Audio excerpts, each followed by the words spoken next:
a big year in 2025 as we finally saw him become a professional boxer. Let's bring him in right now. Yo, yo, yo, what it do, Mika? What's up, Lil Ru? How many different nicknames are we actually going by? That was the first question.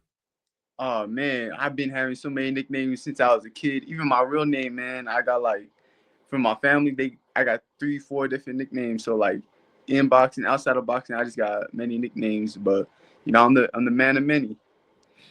Is there one that you prefer the most?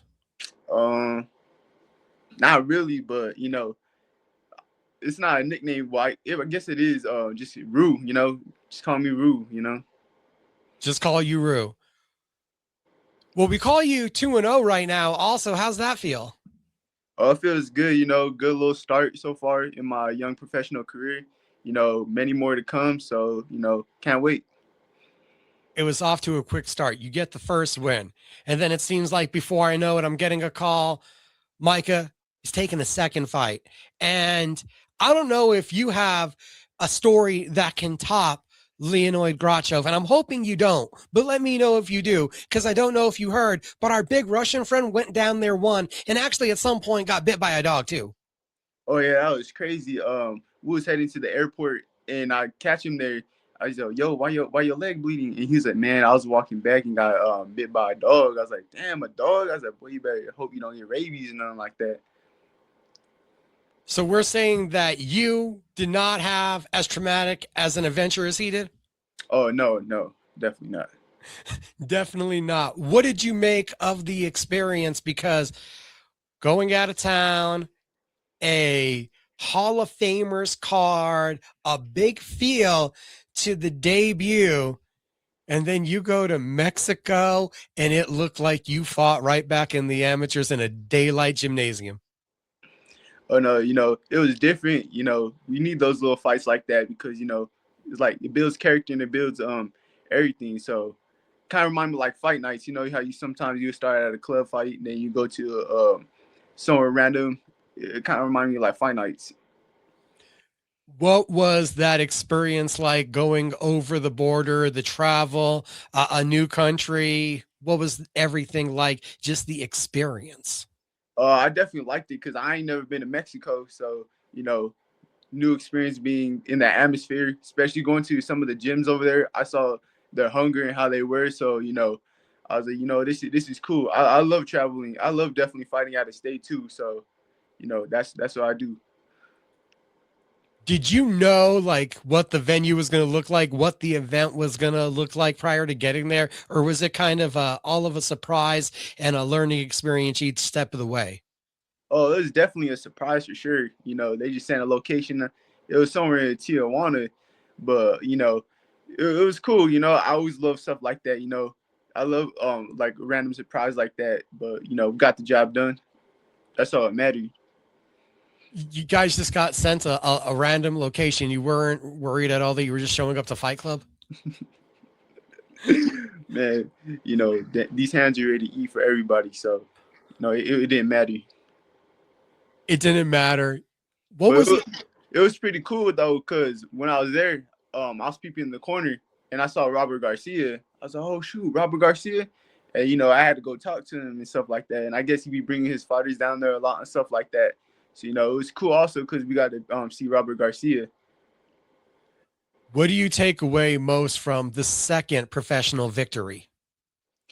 Um, I'll definitely say that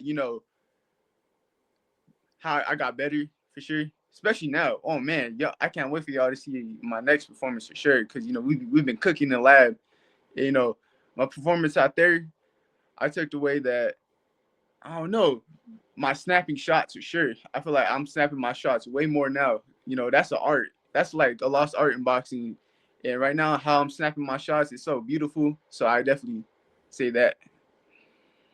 Snapping your shots. What do you feel has been pivotal to kind of getting that effect that you're looking for? Definitely. With time and relaxing my arms, that makes a big factor. The relaxation. You can't be going in that ring tense or nothing like that. You want them what I'm trying to do is having my from people I was having sit down to be like them out cold. That's all starts with snapping the shots and being relaxed and cool in that ring. It feels like through two fights, body work has been just crucial for your success. Oh yeah, definitely. My thing is always your average fighter can take a good shot upstairs, but most of the time, they can't handle it downstairs. And the body's key in boxing. That's how you break someone's will down. That's how you take someone's stamina, their snap off, they punch, everything. Controls the whole system. We know it. You're lit. You're hyped. You get out of that ring 2-0, easy work. What did you think when you were getting out of that ring? What's the thought process about the performance and where you were going from there? I don't know, really. It just all happened so quick, really. So it just caught me by surprise. 2-0, 2-0 happens in like a blink of an eye. Like you said, Yeah. it's so quick. It took so long for you to become a pro, and you post 2 victories so fast. And then you guys just like hit the emergency brake. There's like that emergency balloon that comes out, and we're waiting for the right opportunity. How did you feel when the reins are pulled back? Because I don't know what you're thinking, but I'm assuming 2-0 unscathed. You're like, where's number 3? Oh yeah, for sure. That's what I'm saying. Like it caught me so quick because I'm still thinking about like, damn, I was in the amateurs not too long ago. I was over here competing at the highest level in the amateurs with the homies and stuff like that. Now I'm ready 2-0 pro, looking for my third fight. I'm like, damn, this is crazy. Like everything happened so fast. Now New Year's coming. Big things for sure gonna happen, and I can't wait for that one to come. You take a deep breath, you get back to the gym. Have you guys been hunting for a fight? Have you just been adding to the toolbox? What's been going on behind the scenes? Sure, we're definitely trying to stay busy. So after my last fight in Mexico, we took a little break, just a little one, but we're right off the rip. We're trying to look for another fight. Some fights fell through. It happens at the young stage of the career like this. But when fights fall through and stuff like that, that means we got even more time to work on stuff in the lab. Whether that's defense, offense, snapping shots, footwork, all that. So, but ever since my last fight, we've been for sure trying for get another fight. What is that process? Where's that process at right now? Did I hear there might be something going on in January? Oh yeah, January 9th at the Cananas club. I'll be making my third appearance, third fight out here on the Giants Hopia card. Right now, we ready, man. You can be honest. Is there an opponent or are we still in the searching phase? Right now, we're in another searching phase because we had an opponent set, but he fell through last minute. This is what happens when pro early. I'm gonna give how you say, I'm gonna get a tip for all the people going pro and stuff like that. It's gonna happen a lot. Fights fall through and stuff like that. They check your pedigree, or sometimes they just pull out for unknown reasons. But we for sure got an opponent. They said so. That's all that matters. I'm ready. That's all. I'm be like, not just the young stage of your career, but your mentor just the other day, Josh Pitbull Torres. I walk up to him at weigh-ins and his face is fuller than I've ever seen with a scale near it. And I'm like, what done happened? He's like, oh, I'm up 2 weight classes to keep my fight because of a change in opponent and an opponent having weight issues. So how much you just kind of brace yourself to get ready to take these moments in stride, because it's hard at any point of the game to know that the fights are for sure going to come through. Oh yeah, like I said, it's part of the game. But when stuff like this happens, you just gotta adapt. Lucky for me, I had such a high amateur pedigree. I seen so many styles. The experience kicks in. So whether it's a boxer, brawler, any type like that, that's when the experience, my part of the experience kicks in, and takes me to that victorious stage. How do you find the balance in the process of not over investing emotionally and though still taking a possible fight seriously, even though you're like, man, I've had 3 call outs. You know what I mean? It sucks like that, but that's why in boxing, you gotta be mentally strong. A lot of people ain't mentally strong or mentally prepared for all these things. Anything can happen in the camp or outside the camp. So whether it's fighters falling out and stuff like that, you just got to be prepared at all times. What do you think helped you forge that mental strength? I kind of look at it like when I was in the amateurs, I know the day before, like they drilled the bracket or the day before I fought, I didn't know who I was gonna fight until that day or whatever. So that kind of helped me mentally prepare because like I said, in the amateurs, you didn't know who you're fighting the next day until that day of the fight. So it shouldn't be like that in the pros, but stuff happens. Stuff can happen. This is an interesting opportunity for you. It's literally like up the road from your house. I'm sure you've had runs further than it is away from where you live. Oh yeah, for sure. At first I thought it was Canvas. I was like, "Where's that?" And then they said, "Nah, Canonis." I was like, "Where's that too?" I ain't know what that was. And they're like, "That's up the street from me." I said, "For real?" Next, the other day, I ain't gonna lie, I went to go take a drive by, and I was like, "Oh, that's the spot I'm fighting at." I was like, "Damn, yeah, I low key run farther than that spot." So it's right there in the neighborhood for you. And it has this VIP influencer kind of setting that's being put together for the event. How does that make you feel? Like, what does that do for you? Thinking about the opportunities, the possible eyeballs. I saw some of the guys have like 90,000 followers that are going to be on this card. It's fire, especially being on a top tier card, a top tier promotion card, because Giant Tapia was one of my favorite fighters of all time. Especially people don't know, as a little guy, I came out that gym and stuff like that. He's actually the reason why I'm a southpaw. So being able to have my third fight there is a blessing for sure. Shout out Teresa Tapia, shout out my manager Jacob Macer helping me get onto this card. It's cool seeing her kids on there making their pro debut, started their young career and stuff like that. So, it's a great opportunity for me for sure. Did you really just do that? You like started to tell a story and like just gave us the best part and then ran away from the rest of, oh, I'm a southpaw because of Johnny Tapia. Let me continue what I was saying. Now, if you'd like to go back and have story time with Ru, we'd all really like to hear it right now, bro. It's just simple. I started off right-handed. I'm naturally right-handed and stuff like that. That's why one of my best punches is my hook and stuff like that. My right hook. And he was like, as a young kid, he said, if you want to go farther, you want to be a world champion and stuff like that, you're going to switch southpaw. You go farther because, how it is. Lefties are very rare and stuff like that. So, after that, he told me that, I stuck with it, man. I was like, you know what? He a legend for a reason. He's in the Hall of Fame, so I took all the way up, man. So now I'm a southpaw, full southpaw. How awkward was that at the young age when you first started boxing to immediately go goofy foot then? Oh man, it was definitely awkward. Took time, but I got it down to a science now for sure. Is there anything else now that you go southpaw that you switch up that you utilize the left hand for then, or is it just boxing? Oh, I always switch it up and stuff like that.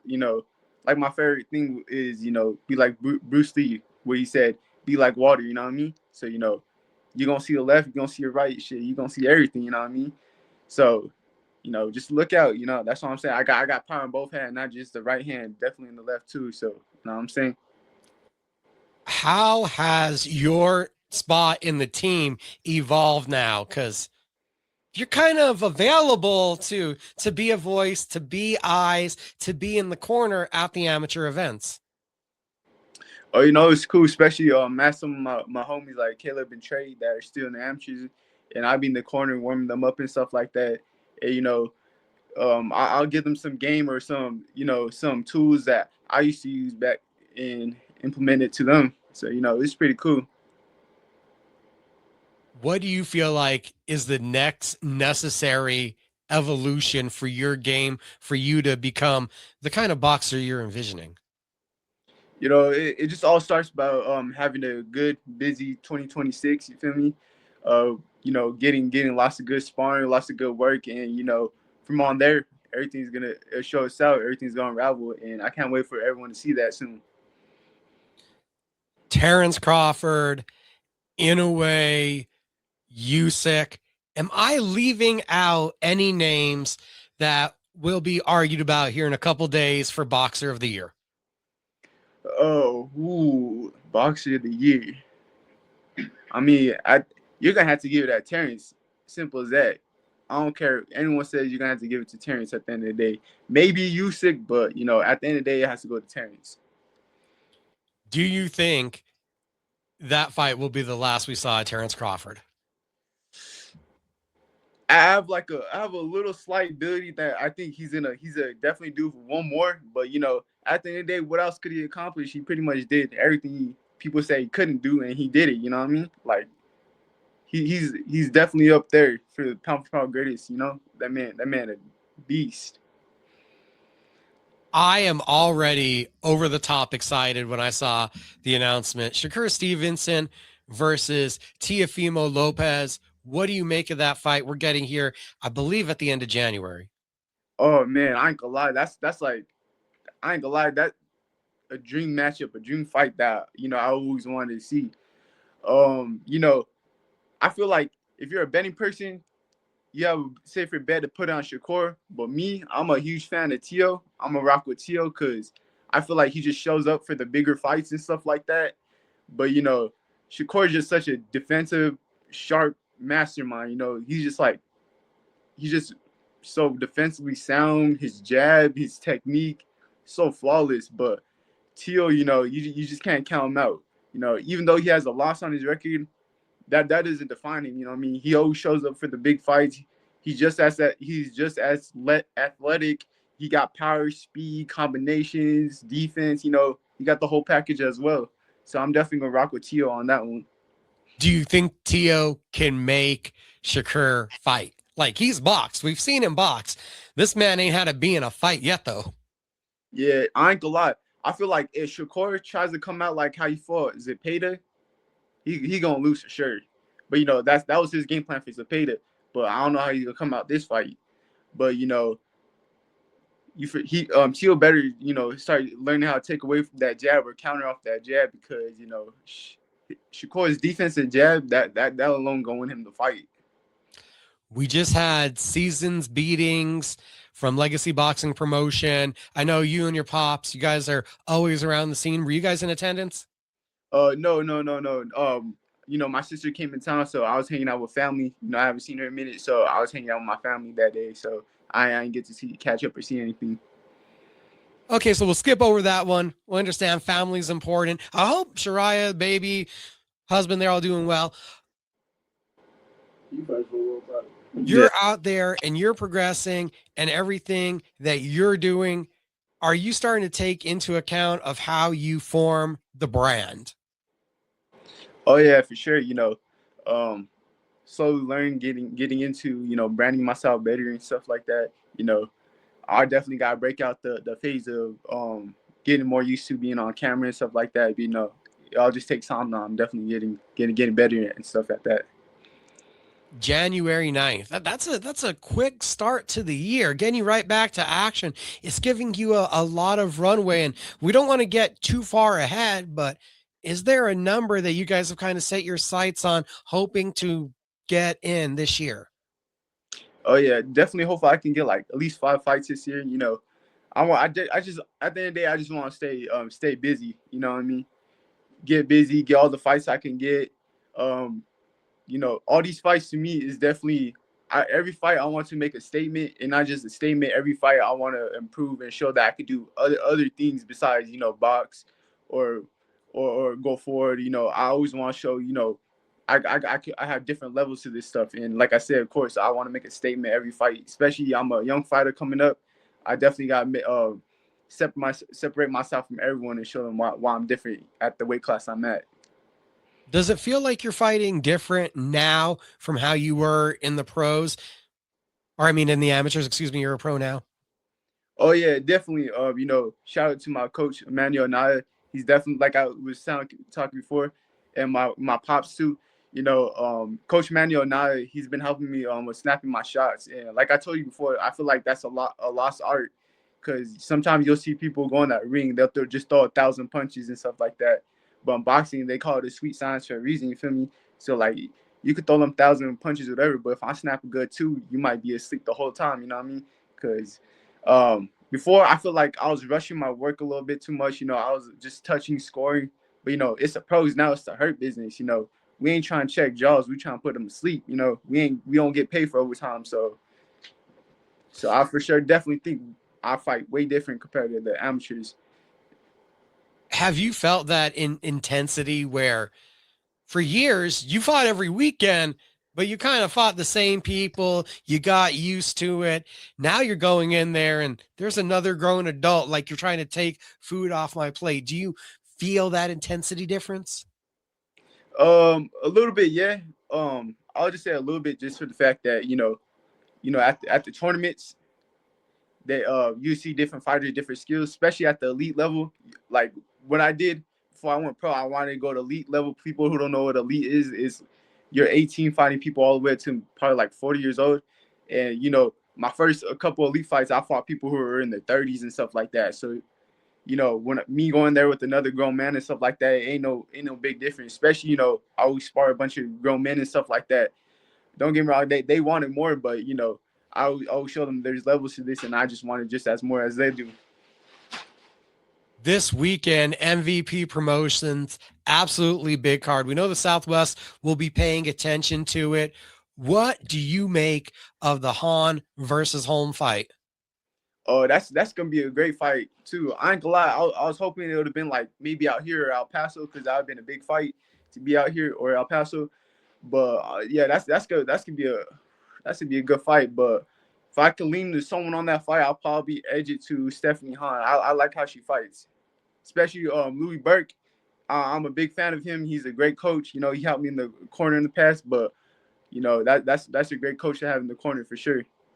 What do you think is that factor that gives her the edge? She's definitely been more active, and like I said, for a female, she can fight. Like she cannot just like fight, but she has skills behind it and stuff like that. Holly got skills too, but I think she just got more of like a fighter, like just bring it on, let's go. But Han got more of them skills behind it. In boxing, skills pay the bills. What makes a great holiday in your opinion? A great holiday? Yeah, we're coming off Christmas, getting into New Year's. Definitely hanging out with fam, eating good food, chilling and stuff like that. Hanging out with the homies, but definitely good food. Athletes, every combat athlete, we love food, so definitely food. What if you have you even thought of? Is there a New Year's resolution? Definitely make a statement in every fight. One of my things, get more busy this year, and yeah, that's mostly get busy. That's one of my New Year's resolutions is to get busy. Better work. Oh yeah. Shout out for that one. Better work.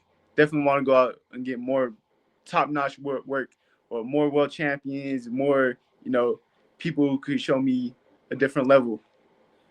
Okay, because I know that your dad's like right there. We need him to get in to give us his assessment of the Han Home fight also. Too late, bro. I'm on from the background. You know what I mean? I'm from the background. I just got out of work. Bro just popped up out nowhere, bro. Not camera ready. I know y'all doing a podcast. I thought you guys were just like rapping on the phone talking. My bad. We're on live, and he doesn't want to be a part of it. Like he didn't know we were on live. Mm-hmm. Yeah, I didn't know. Look, I'm gonna put my face in, say what's up. I just walked in with was getting the grapefruit and heard y'all talking. The holiday grapefruit. But what? I'm gonna tell you from the background. So sorry, my face ain't there. Holly versus Stephanie Han is a really great fight. It's a 50-50 fight. Holly's gonna move around. Stephanie's gonna cut the ring off. Stephanie's been more. I think she's accumulated to more of the newer style of the female boxing. Holly's still in the old age of the boxing. She's been doing the UFC, so she could definitely win. But they're fighting in Puerto Rico. Puerto Rico ain't gonna like someone moving around like that. They're gonna want more action. So she's gonna have to step up in the action and do something out of her element and come forward. She wants to win that fight against Stephanie. How confident are you that we get to see Junior in action January 9th? It got a little bit quiet. I'm gonna tell you this: we've been through so many opponents right now that I'm hoping we find somebody. We might have to find somebody off Central and get them licensed at the last minute. You know what I mean? Just to be able to get a fight going. But you know, I think Jacob could get it done. I believe that Teresa and her team got the pull to make it happen. You know, they put him on the flyer today, finally on there. So I believe that now that he's on the flyer, that he probably has a fight, because I don't think they'll put him on the flyer if he didn't have a fight. Because we got a lot of people that are going to buy tickets and stuff like that. And I don't want my guys buying tickets if they're not going to be able to see him fight. Yoruba Moreu Jr., we know it. We've seen it. We've seen the skills developing. We've seen the journey that you're taking, but you have to self-promote. So why are you a prospect to watch? Definitely. I'm not just because I'm a southpaw. I'll say I'm a explosive southpaw. You know, most southpaws don't be getting knockouts and stuff like that. You know, knockouts sell. And either sport, whether you're in UFC or boxing, you know, knockouts sell. And that's why I go for all the time. I go to make a statement. So either I'm gonna make you quit in that corner, I'm gonna stop you, or your coach is gonna throw in that towel.